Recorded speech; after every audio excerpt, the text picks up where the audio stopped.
Je t'explique dans cette vidéo comment calculer le domaine d'une fonction dont on te donne l'expression analytique, la théorie plus quelques exercices résolus.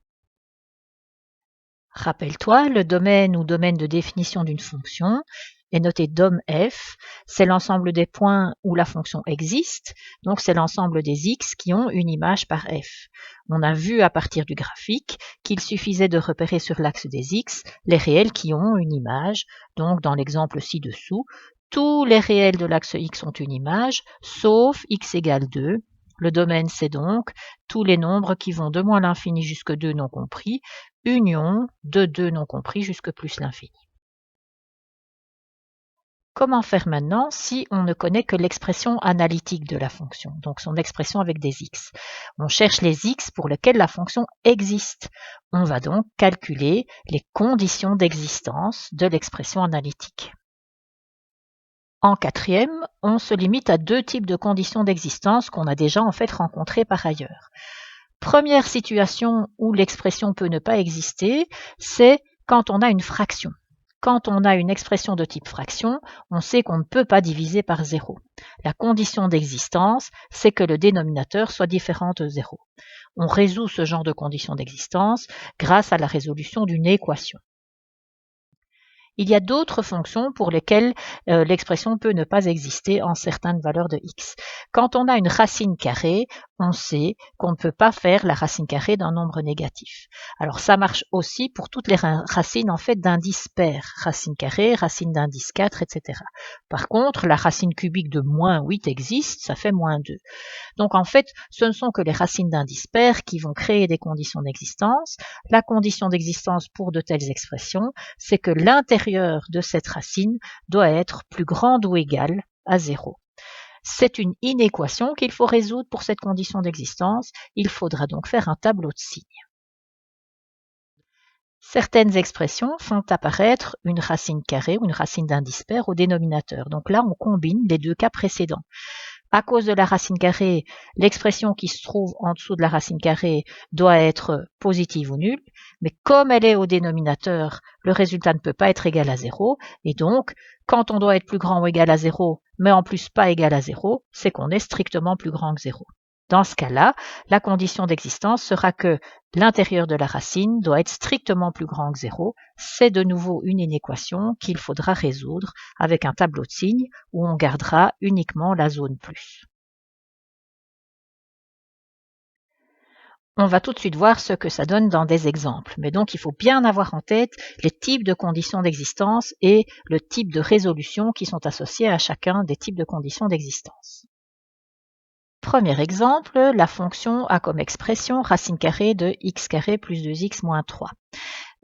Il s'agit d'une racine carrée de quelque chose, donc il y a une condition d'existence. L'intérieur de la racine, x carré plus 2x moins 3, doit obligatoirement être positif ou nul, plus grand ou égal à 0. On va donc faire un tableau de signes et ne garder dans ce tableau que les x qui rendront l'expression positive ou nulle. On dresse un tableau de signes pour cette expression, donc il n'y a que cette expression-là dont il faut regarder le signe. On calcule les pivots, c'est une expression du second degré, on calcule ρ, on obtient 1 et moins 3. On place moins 3 en premier et puis 1 dans la ligne des x. On place les zéros en dessous et puis on réfléchit à comment placer les plus et les moins. C'est une parabole souriante qui a deux pivots, donc plus, moins, plus. Les x que je peux donc garder pour que racine carrée de x carré plus 2x moins 3 existe, ce sont les x qui me rendent mon résultat sous la racine positif ou nul. Je vois donc que ça correspond aux x qui sont compris entre moins l'infini et moins 3 compris, union tous les x compris entre 1 et plus l'infini, 1 compris. C'est le domaine de ma fonction. Les x qui sont dans cette zone-là me rendent l'expression existantes. Les x qui ne sont pas dans cette zone-là, eh bien, rendent l'expression inexistante. Ça donnerait la racine carrée d'un nombre négatif, ce qui n'existe pas. Dans certaines situations, l'expression de f de x va entraîner plus qu'une condition d'existence. Et donc le domaine de cette fonction, ce sera l'ensemble des x qui répondent à toutes les conditions d'existence en même temps. Donc on appellera ça la partie commune à toutes les conditions d'existence. Quand on aura résolu toutes les conditions d'existence, en fait, on va les rassembler sur une ligne et la zone commune à toutes les conditions d'existence me donnera le domaine. Voyons un exemple. J'ai une fonction g, on l'a plus appelée f, pourquoi pas. Donc la fonction g qui a comme expression racine carrée de x plus 3 divisé par x. Alors là, non seulement on a une racine carrée, mais en plus on a une fraction. Je vais donc avoir deux conditions d'existence. Ce qui se trouve sous la racine carrée, x plus 3, doit être plus grand ou égal à 0. J'aurai besoin d'un tableau de signes pour le résoudre. Ce qui se trouve en dessous de la fraction, x, ne peut pas être égal à 0. La deuxième condition d'existence, elle est terminée. X ne peut pas être égal à 0. X peut valoir tout sauf 0. La première condition d'existence, c'est une inéquation. Je vais faire le tableau de signes de x plus 3.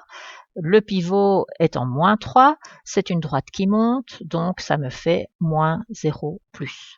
Je dois garder la zone plus ou 0. Donc, ce sont tous les x de moins 3 jusque plus l'infini. On va rassembler ces deux conditions d'existence sur une ligne et chercher la zone commune qui me donnera le domaine. Alors, je trace une ligne qui va de moins l'infini à plus l'infini. Je place les valeurs importantes, donc moins 3 qui est apparu dans la première condition d'existence et 0 qui est apparu dans la deuxième condition d'existence. Je les mets en ordre croissant. D'abord moins 3 et puis 0. Et puis, je vais tracer en dessous de cette droite noire que je viens de dessiner des zones qui correspondent à chacune des conditions d'existence. La première condition d'existence me dit je peux garder tout ce qui commence à partir de moins 3 jusque plus l'infini. La deuxième condition d'existence me dit je peux tout garder de moins l'infini à plus l'infini sauf le nombre 0. Et donc maintenant je vais regarder la zone commune. Les x de mon domaine doivent répondre aux deux conditions en même temps. Eh bien, je vois que les x entre moins 3 y compris, jusque 0, 0 non compris, sont valables pour les deux conditions d'existence en même temps. De même, à partir de 0 non compris jusque plus l'infini, de nouveau, tous les x sont valables pour les deux conditions en même temps. J'en déduis donc que le domaine de la fonction g commence à moins 3 y compris jusque 0 non compris, union de 0 non compris à plus l'infini. Tous les x qui sont dans cette zone sont des x pour lesquels la fonction g existe. Tous les x qui ne sont pas dans cette zone vont faire que la fonction g n'existe pas. J'aurai soit une racine carrée d'un négatif, soit je diviserai par 0.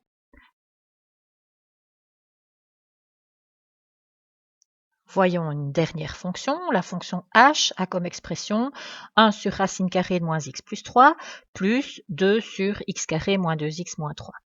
Là, on voit qu'il y a de nouveau deux endroits qui peuvent poser problème au niveau de l'existence de la fonction. On a une racine carrée au dénominateur, combinaison des deux conditions d'existence en même temps, moins x plus 3 doit être strictement positif. Et on a un autre dénominateur un peu plus loin dans l'expression de la fonction, x carré moins 2x moins 3, il ne peut pas être égal à 0. On dresse le tableau de signes pour la première condition d'existence, moins x plus 3 a son pivot en 3, ça évolue comme une droite qui descend, donc plus 0 moins. On devait garder uniquement la zone plus, puisque c'est un strictement plus grand que 0. Ça correspond aux x qui sont entre moins l'infini et 3, 3 non compris. La deuxième condition d'existence, c'est x carré moins 2x moins 3 doit être différent de 0. C'est une expression du second degré, on calcule son ρ. On trouve que les x qui annulent cette expression sont moins 1 et 3. Ce sont donc les deux valeurs interdites pour cette deuxième condition d'existence. Vu qu'on a plus qu'une condition d'existence, il faut rassembler ces deux conditions sur une même ligne. On trace une droite qui va de moins l'infini à plus l'infini.